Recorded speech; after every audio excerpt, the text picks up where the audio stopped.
والأرض بعد ذلك دحاها أخرج منها ماءها ومرعاها والجبال أرساها متاعا لكم ولأنعامكم. أعوذ بالله من الشيطان الرجيم. بسم الله الرحمن الرحيم. وصلى الله على سيدنا محمد وعلى آله وصحبه وسلم. Now in this lesson I'm going to be speaking about the ayah in the Qur'an which some Muslims have interpreted to mean that the earth is egg-shaped. Now some Muslims might be a bit surprised that I don't believe this to be the case, that the Qur'an says that the earth is egg-shaped. So I'll be explaining the evidences regarding this. Now let's begin. So this is the ayah in question. والأرض بعد ذلك دحاها. So what some Muslims say is that because there's a word from the same root, which is al-udhiyu, which means the egg of an ostrich, therefore because of this relationship, that this verb daha has an inbuilt meaning, to mean not only to spread the earth but to make it in the shape of an ostrich egg. Now many non-Muslims have objected to this, and they have rightfully pointed out this misinterpretation. Now the point here is that this verb daha, which is the past tense verb, it doesn't actually mean to make something in the shape of an ostrich egg. You won't find any single evidence in any of the classical texts to support this. None whatsoever. If, for example, we wanted to say that the earth was the shape of an ostrich egg, or to liken it to an ostrich egg, we would actually probably do something like this and say الأرض كالعدهي, the earth like an ostrich egg, and would use this particle, the kaf, which is used for resemblance. But then the question is, how does it resemble it? There are many things about the egg which are different to the earth. I have never heard any scholar or read any tafsir or classical dictionary where the scholar says that it means that the earth is shaped like an ostrich egg. Never. Daha means, in classical Arabic, he spread out or he expanded. And that's the general meaning of it. Although there are other words to mean to spread out and to expand. So the point is, what's the difference between this word and other words? A good way of understanding a word is to go to the way that the ancient Arabs used this word. How did they use it? It would give an idea of what Allah subhanahu wa ta'ala meant.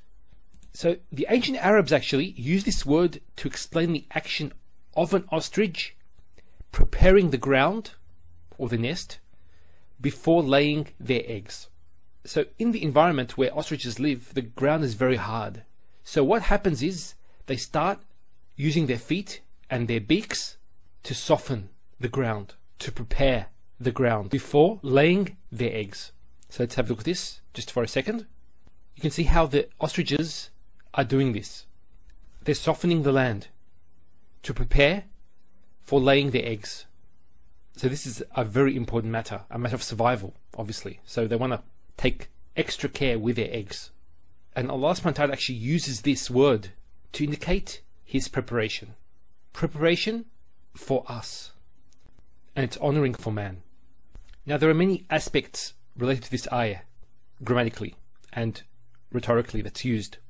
So I'm not going to get into these details. There's a lot more that can be said. What I want to actually show here is that there's been a gross misinterpretation of this ayah. The reason why is because Allah subhanahu wa ta'ala explains what Dahaha means actually. He explains it in the following ayat. Why are we interpreting it to mean this if Allah explains it? So the following ayat say, أخرج منها ماءها ومرعاها والجبال أرساها. So He extracted from it its water and its pasture, and the mountains He set firmly. Now what's interesting about this is there's no conjunction. joining this ayah to what comes after it. If there was a wow, wa akhraja minha, then it would just be joined, so one after the other. He did this and this and this. But by not mentioning the wow, what this does actually is this becomes a clarifying sentence. Actually, both of these are clarifying sentences of this ayah here. So it's known as a jumla bayaniya. I actually explained this concept in my advanced courses.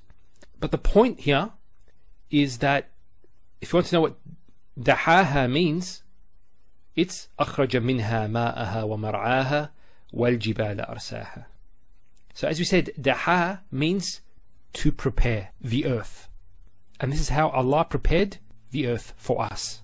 And He says, متاعا لكم ولأنعامكم, as a provision for you and your livestock. So this interpretation is more in line with classical Arabic. Now, my intention is not to belittle those Muslims who said this, but just to point out their mistake.